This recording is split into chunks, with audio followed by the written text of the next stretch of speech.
ल हामी चाहिँ अहिले यो सिन्धुली जिल्लाको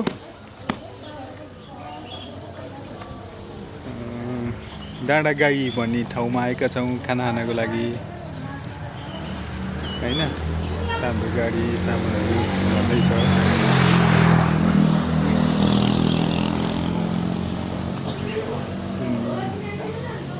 चटपटेको सामानहरू निकाल्ने क्रममा छौँ हामी गाडीमा खानको लागि। यता हुनुहुन्छ हाम्रो आमा। अब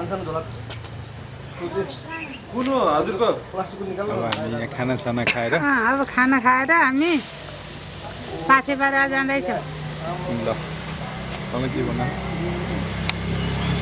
नमस्कार गाइज, मैले पोर्चुगलबाट आएको दाइलाई एउटा कोक खुवाउनु भनेको पैसा छैन भन्नु।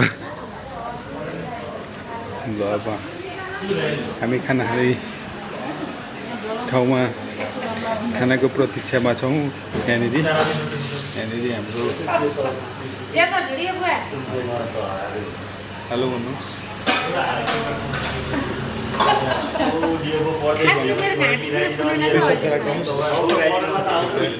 आज हामी पार्टीबाट जाँदैछौँ, बिचमा यसो नास्ता खाँदैछौँ अब अनि त्यसपछि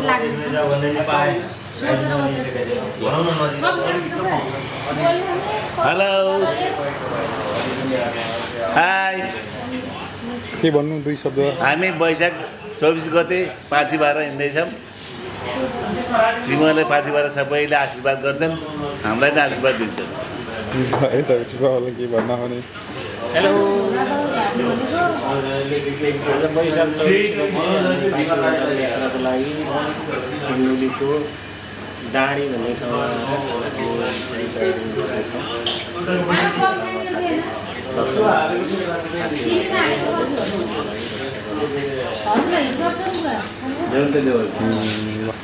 अब हामी खानासाना खाएर फेरि भेट्ने नै छौँ। कफी खाने नि भन्दैछ नि, कफी खानु पर्यो, मिसिन दिनु।